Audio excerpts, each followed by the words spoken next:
Hey guys, welcome back to the bridge. We got a fantastic guest here, Joel Stetkis. And kind of like I did in my last interview, I was going to give a big intro, but I'll let him take it away. Good evening, Sam. Thanks for having me. I think I'm not sure if the audience knows sort of the background, but I'm currently running for the Maine State Republican chair, which has gotten me a little bit of extra attention these days. Sure. What's your history? Where did you serve in the past? So, my service to my country and my state started back in 1984 in the U.S. Air Force. I spent 4 years in the Air Force and got done with that after 4 years. Moved on to, buying a home, raising a family, starting a business, entrepreneurship type situation. And I ended up in a situation where the folks in the government thought that loaning money to people who couldn't pay it back for houses was a good idea. So as a contractor, it did some serious damage to my business. Sure. And in that situation, I had to have a long talk with the guys on my crew. And a couple of those guys I'd known since junior high school, and our kids were raised together and, that kind of thing. And when I had to tell them that they no longer had a way to make a living, that changed my life and got me involved in politics to the point that needed to work on making sure this didn't happen to somebody else. Definitely. Now, you served in the legislature, correct? I did. I just got done serving 4 terms in the legislature, and my last term, I was elected assistant leader of the House Republican. Sure. Now, where did you serve from? Who did you represent? So it's it was District 105. Of course, we've had some redistricting since, but so that's the towns of Canaan, Palmyra, St. Albans, Heartland, Ripley, and Cambridge. Sure. As far as I could tell, you did a fantastic job. Now, got some questions here, just since you're running for the GOP chair position. Actually, I'll let you start this way. What's your goal? What's your overarching goal in, let's say you get elected that position? What do you plan to achieve? Super simple. We need to elect Republicans. It's the only reason why the state Republican Party exists. After 8 years in the House, and then of course prior to that, helping to elect Republicans for just about 20 years now. With the with the other side having more votes than us, it's very difficult to correct the ship at this point. So we need to elect more Republicans so that we can have majority in the House and or the Senate, and actually make our state a little bit more livable, and cut back on all these crazy mandates and all those sorts of things. Sure. Now, you mentioned some issues with funding at our meeting recently, the Piscataquis County Republicans meeting. What would you do to have funding better allocated to our candidates, especially smaller candidates like local House and Senate candidates, not just the top 2 or 3? If I'm understanding your question correctly, what would we do for fundraising, that sort of thing? Yes. Okay. I may not have asked that clearly, but what would you do to get better fundraising for smaller candidates, if that makes any sense? Okay. So one of the things that we've done in Somerset County over the 16, 17 years that I've been involved there, we set goals for fundraising, and one of the things that one of our big goals is to make sure that we have funds enough to support our candidates that are interested in running traditional. Sure. So we're able to raise enough funds at the county level where we can max out in the primary and in the general for our candidates. So we're able to support them with $900 to $1,000 in that range. So at the state GOP level, and one of the things I've actually done already is work with other counties and help them with some of their fundraising goals. So at the state GOP level, I do more of that. We take that statewide and help them raise more money so that they can support their candidates that much better. Sure. Let's see. Okay, one question I've had, it might actually be a simple question to answer, but what would you do? Demi's either going into her second or third term, correct? Second or third, or third or fourth? This would be, I believe it's her fourth. It would Or be her fourth, okay. 6 What years. would you do different or better than her? I mean, she's quite seasoned to the position. What would be the benefit of having a Chairman Stetkis rather than Demi in the position? So I think first and foremost would be my experience with recruiting and getting candidates elected. I'm not sure if she's actually done any of that in the past, or she's just left it up to staff or others to do. So that's first and foremost, and actually even prior to the position, the vote coming up on the 28th since Election Day, I've actually been recruiting candidates. It's something that I've done for years. And some of our best candidates for 2024 are going to be the folks that fell a little bit short this past time. They need to be reached out to and given a big hug and thanked for as hard as they worked, and or that they know that they're going to get even more support next time and have a chance of success. Well, I mean, I think that's going to be the case across the board with a lot of candidates. I mean, go back to just the primaries. Didn't Liz Caruso get like 40% of the vote compared to Paula Quinn? I heard that. I don't know that for a fact, though. I mean, all things considered, for someone who has absolutely no name recognition, to go that close to, assuming Paula Quinn should have blown her out of the water, we might see some more candidates that were there in the past do quite well next time around. I heard someone say, I'd vote for such and such as long as it was someone else, and essentially saying I'd vote Republican, but I can't stand the candidates that we have. And so it's nothing against the candidates that ran, but I think a second try for some of these newer ones will help quite a bit. People are desperate for new faces. Well, and what we found, like in one of the races this year, representative, she's now state representative, Katrina Smith. So a election cycle ago, I worked with her as a candidate, and she was in before things were redistricted, it was a little bit more of a tougher liberal district. But she proved the case of, she worked really hard. She got within less than 100 votes of winning. And then this next time around, because she had more experience, she had more support under her belt. She could get going a lot earlier. Actually, she had a primary in the new district. So, that added experience, instead of just starting from square one, not really having a lot of these candidates, they've never actually run for anything before. They ran for planning board, school board. Definitely different than a statewide legislative race. Sure. Now, is there anything that people at the higher level GOP positions could do to try to boost confidence in candidates like that? There was I think her name was Jen Morin. She was a great candidate from the Brewer area, but she was very, very nervous. I went and outdoors with her, and you mentioned like school board experience, and she had small business experience, and on paper, she was honestly the perfect candidate, especially where the area called for a moderate candidate. But she was nervous. And we were out knocking doors, and multiple times I heard her say, well, I don't really know what I'm doing, but I'd love your vote.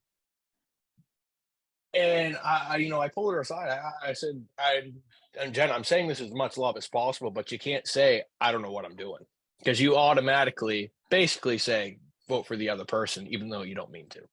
So is there anything we could do from a higher level to boost confidence in those lower candidates, if that makes any sense? Well, I think so. One of the things that I've done for years now is, I'll take on several candidates per election cycle, and work with them directly, mentor them, train them, that kind of thing. So one of the things at the state GOP level that I'd like to do as part of the Republican political machine that we need to build, as opposed to, all these silos of different committees and different candidates, all over the place. If we can join together and combine forces and become, much more of a professional political machine, we could do a whole lot better. So one of the things at the state GOP level would be is to find a few people at each county level that was interested in training to be a campaign manager style person. Sure. And then take on candidates in their geographical area and help train them in some of those things as far as, when door knocking, what to say, what not to say, how to say it, those kinds of things. I think that's absolutely huge because we had a lot of these people that were great candidates, but they didn't quite know what to do. I also think some interaction with upper level party leadership would be fantastic for these smaller candidates.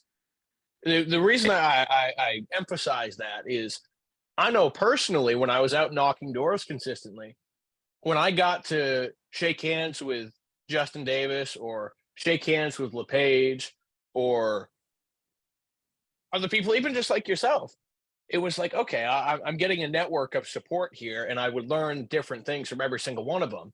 And as soon as you shook hands with someone who was at one of those higher level positions, you felt just better prepared. You felt a little bit more supported, a little bit more recognized. You had a higher level of confidence that came just from shaking that hand. So you've established that connection rather than some random field operative trying to help you. If that makes any sense. You need both, but not having both it can create a lack of confidence and a sense of nervousness, and rightfully so. Right. And confidence is key. Mhm. When you're talking to somebody and you're feeling confident, as opposed to looking at you're able to look them in the eye and and have a good conversation with them, as opposed to you're a little nervous and you're looking at your shoes and that kind of thing. You don't come across as that person that they may want to put their trust and their faith into. Exactly. Confidence means a lot, and that's one of the things that I train candidates with all the time. When you're knocking doors, you got to have somebody with you. So in rural areas, like of course where you're from, where I'm from, mostly we're driving door to door, not walking door to door like you would in Bangor, Brewer, Worcester, like that. And having somebody either in the driver's seat or the passenger seat, so that when you do knock on that door, that was a little bit rough, it didn't quite turn out the way that you would hope, you got to have somebody there to boost your confidence, pick you back up and get you going again. That's vital. That was something I really enjoyed, even just for making the time pass a little quicker. I loved bringing out people who were new to knocking doors. You could bring someone who had never done anything political, anything. You knew you had a basic idea of where they stood ideologically, and you bring them out with you. And it was so cool to see that light turn on inside their head of, oh, I like this. And I had one of my friends tell me, Sam, I never would have done something like this if it wasn't for you giving me the hard ask and basically come with me or else. And they absolutely loved it because they knew they were serving their community and they got to talk to people. And it was really cool to see that, be able to knock doors with them. And then, like you said, bring that other person. You could back them up. You could show them what to say, show them how to do it. It was a really cool way to go about it. Definitely. One of the things that I've done with some new candidates this past time, not this election season before, was a candidate out of Pittsfield. And, she had never really done the door knocking thing. She was on the city council, which, different type of race. So I said, hey, I'm going to come pick you up at 3:30 in the afternoon. And I had a walk list that I had put together, prepared. And, we picked sort of the easy side of town, right down the south side of Main Street. And, we pulled over the side of the road, went and knocked on the door. I knocked on the door and I introduced her. And then I started having a conversation with that person at the door and had her take over from there. And once I did that 2, maybe 3 times, she was comfortable with that. And then before you know it, she was knocking on the door and approaching the person at the door in a in a confident way that, after that, she was able to handle it on her own. Yeah. No, I definitely agree. If you find a way to boost that confidence in the people you're going with, whether they're volunteers or candidates themselves, I one tactic I found that worked with a few people I went out with. I'd sit there in the car, they'd be in the passenger seat, and I say, "All right, knock on my door," and they'd be like, "Well, what do you mean?" And I said, "That armrest is my door. Knock on it." And I'd play the role of the most radical left Democrat ever because I'd been there enough. I knew their answers, I knew their questions, and it was so cool to see them have to think on their feet and boost that confidence on their own. That's definitely a cool way to think about it. You seem to really have a firm grasp on what to do to boost confidence in, I guess you could say, lower level candidates, and that's really cool. We need that. What do you think we could do to, not necessarily that we had bad candidates, but I don't think we had the best candidates this time around. I think we often boasted that we had a ton of candidates, but did we actually have high quality candidates? What will you do to encourage high quality candidates? We've talked about confidence. So ones that are confident, ones that know what they're talking about and can stand their ground and be vocal on their policies. Well, there's a couple of things there. Number one, we have to start winning elections. It's difficult to recruit, good quality candidates, even though we did have, especially this past cycle, we had a lot of really good candidates. There's no doubt about it. But it is difficult when you're out there and you're recruiting candidates and they look at the record of success or lack of success that the Republican Party has had with, winning majorities. We're able to win, somewhere between, 55 and 65 seats, fairly regular. But these people are, in a lot of cases, they're going to have to give up some very precious time in their lives. They're going to have to give up maybe hours at work or whatever it is. So winning elections, that will help a lot. And then, of course, the word gets out after a while across the state when candidates are promised things like, "Hey, look, if you run, we'll do this for you, we'll be there for you, we'll support you, we'll do all these things." And then, and I've heard this from many candidates, and I've seen it firsthand over the years, is for the most part that support doesn't materialize. Sure. So that, actually having a political machine that any Republican candidate statewide could step into that machine, that support system, of people and materials and maybe even funding, things like that, that helps a lot. That helps some of those candidates that would be really, really good candidates of sort of getting off that fence and saying, "You know what, I can do this with your help." Sure. So we've talked a lot about recruitment. We've talked a lot about recruitment for candidates. What would you do to recruit volunteers in general to really boost? Because what I've heard from Demi, especially, it's been a victory speech, a victory speech, a victory speech.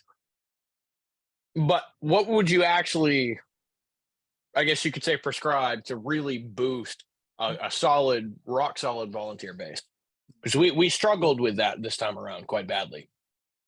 Oh yeah. Oh, it's been going downhill steady. I mean, since my days when I first involved in the Tea Party revolution, where we had, hundreds and hundreds and hundreds of very solid grassroots folks willing to get out there and support our candidates and in their own tank and spend their nights and their weekends helping.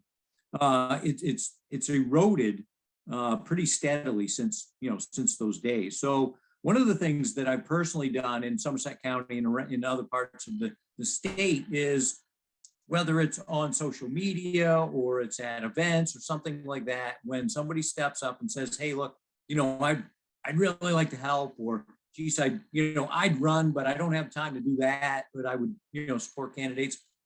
I make note of those people. And then what I do is when we have tasks to do, say it's something as simple as, we need help setting up tables at our annual pig roast event or something like that, right? I'll reach out to those individuals and say, hey, look, we could use some help at the pig roast or the Lincoln Day dinner or at the Skowhegan Fair booth or something like that. You know, you got a couple hours on Saturday that you could lend us a hand. And in a lot of cases, they're able to do that. And once they get involved there and they're working shoulder to shoulder, side by side with other people that are like-minded, and they're actually contributing and participating, they tend to stick around. And then we continue to build on that. 100%. So you're really just saying once you it almost sounds like we have to start fresh in terms of building those grassroots connections again, essentially.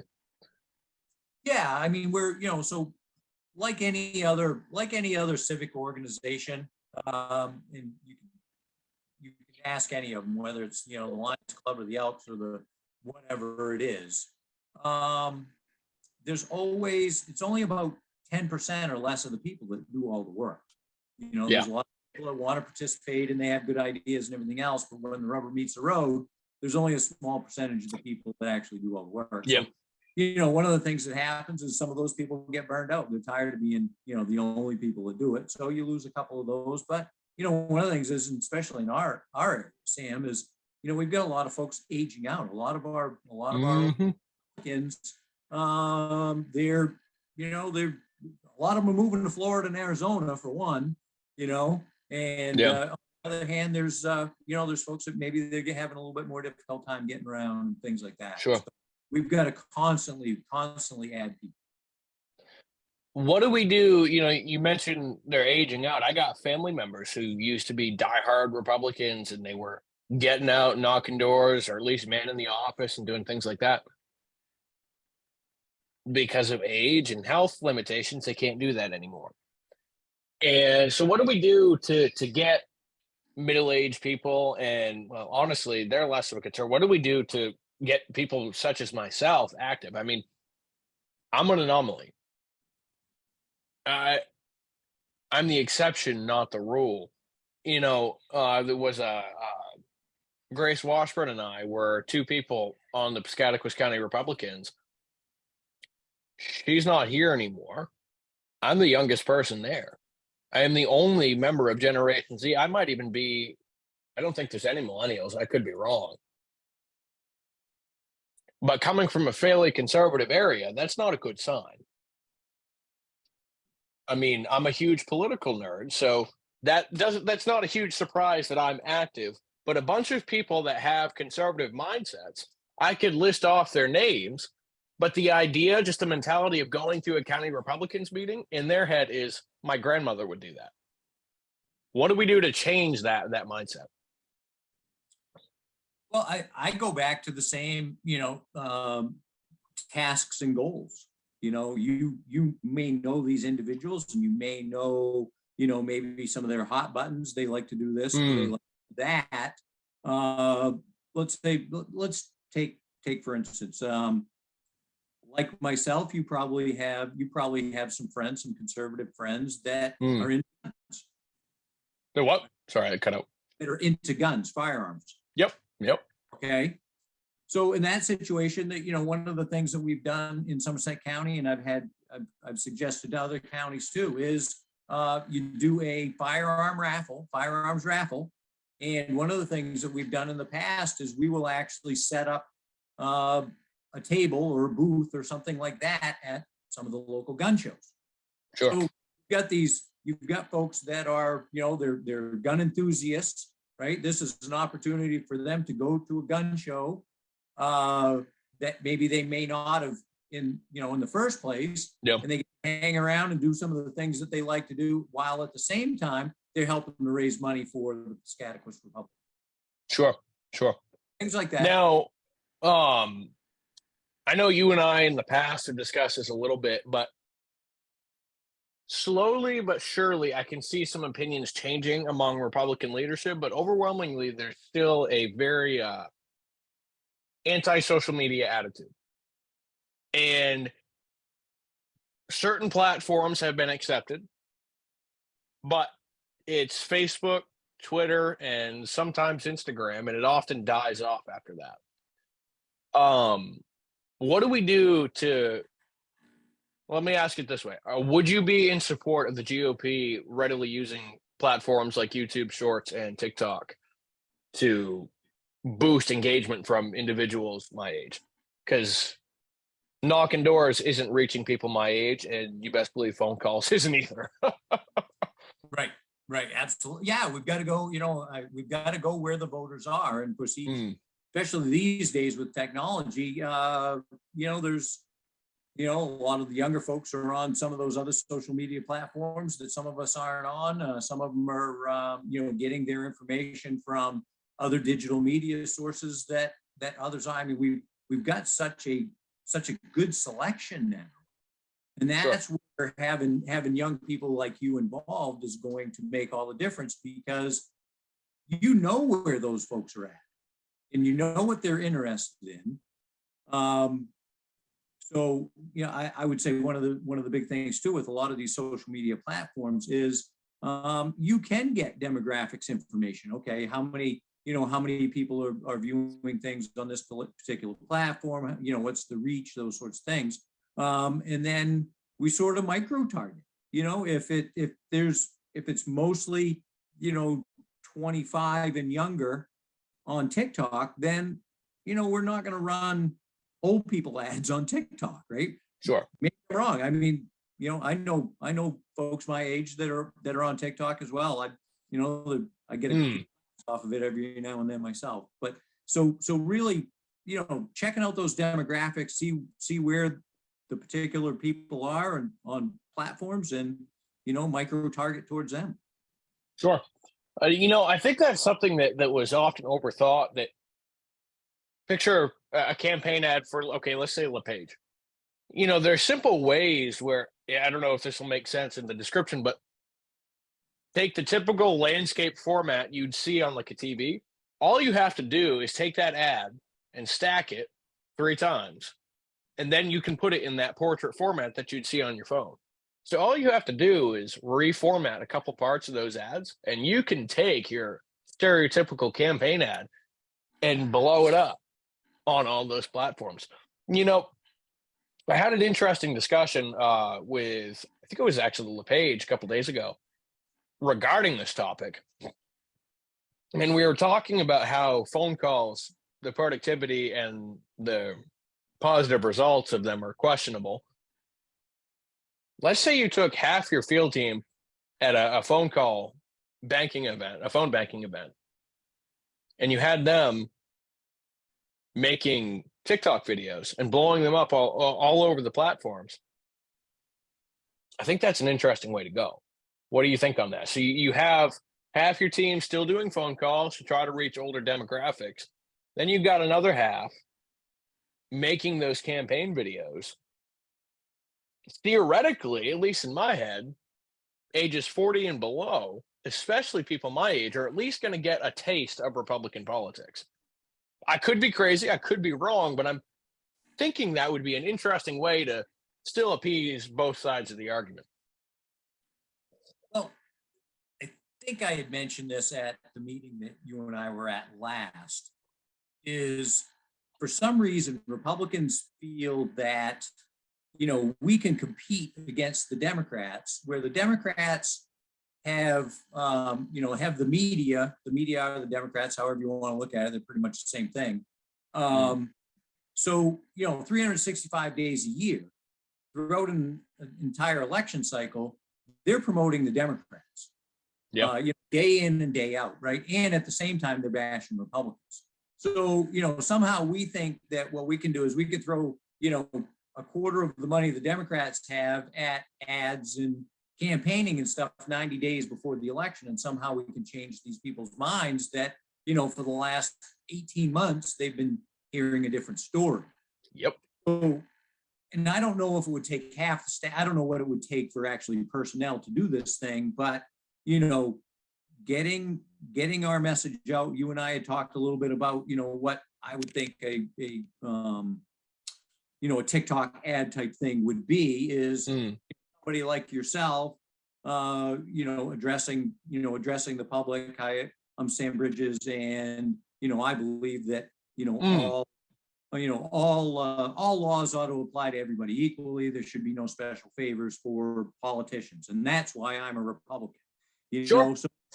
You have whether it could be anybody out there that's a Republican, but I think a lot of times we can promote our candidates and our incumbents and those sorts of things all year long for very little money, and let our neighbors know who we are and what we stand for, as opposed to allowing the Democrats and the media to do it year round. Sure. Time is running low, but there's a couple other questions that I know people wanted asked. Would you keep Jason on if you were elected GOP chairman? So what's interesting? I've gotten this question quite a lot, and one of the things that I think most of us really dislike about politics is somebody trying to gain votes by promising certain things. And that, to me, I've been seeing that with some other folks in the race, that they're promising specific favors or jobs or people getting fired or whatever it is. And I don't like that. That's not sort of the thing that I believe in. The other thing is, from a businessman, I've been in business for myself for 30 years. From a business perspective, it makes sense to me to go in and get into the office and present the plan, my plan. If elected, the state committee wants to move the Republican Party in that particular direction. So you present the plan with the staff, say, hey, this is the direction that the committee wants us to go. How do we make that happen? And at that point in time, you figure out, okay, what staff is on board, what staff is not on board, and you move from there. If there's staff that are not interested in moving that direction, they don't believe it's going to work, or whatever the case may be, then you have to find staff that does. This is the Maine State Republican Party, no different than the board of directors for a corporation or anything else. If that's the direction they want to go, then we need a staff that's willing to work in that direction to do it. Sure. Now, would you, let's see, where was it? Who would you keep on? Would you have Demi, the same vice chair that Demi has? What's his name? That's up to the state committee. Shane Ortiz, or would you? That would be up to the state committee. I mean, that's an elected position. Yeah. Would you be in support of him being in that position, or would you try to advise someone else to be in that position, though? So I've known Shane for, oh boy, I don't even know how long, more than a dozen years. I mean, he's Somerset County chair. We're friends and worked hard together side by side. Prior to that, I was probably one of the ones that recruited him for that position, and and he's done a really good job. I have not been, because of being in the legislature, I haven't been involved in the state committee, but he's a good, honest, hard-working man. And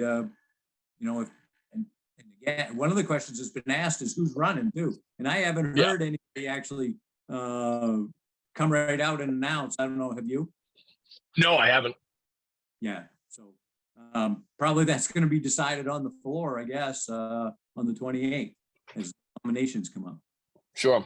Now, out of curiosity, there's been a lot of hubbub about Heidi, another candidate for the GOP chair position. But also, given that she's a member of the legislature, wouldn't we have to change the rules if she was elected to this position for her to be there in terms of abiding by the rules? I don't know if you can even change the rules after the fact. Which, that's what I've been told would have to happen. That's the confusing part. So, I've heard most of this secondhand, so I would love to hear your opinion on it. Right. So my understanding, reading the rules, is an elected officer cannot be a member of the legislature. Exactly. So So that's the rule. So, you know, do you make exceptions to the rules? Do you change the rules in the middle of the game? Do you, imagine if, well, I don't know if rules have been changed, but under the current leader, what would happen if, somebody decided they want to change a rule to, to make something else. exactly. It's like, it doesn't sound terrible, but then, well, if you're changing that rule to make someone happy, well, what's the point of the rules in general? Right. Exactly. So, I just There's a had reason heard why they're in place, I would imagine. exactly. Well, I really appreciate it. Thank you so much. This has been a fantastic time. I really enjoyed having a chance to get in contact with some more GOP chair candidates. We should have a couple more interviews coming out pretty soon, and I really appreciate it. Thank you guys so much, and have a fantastic day.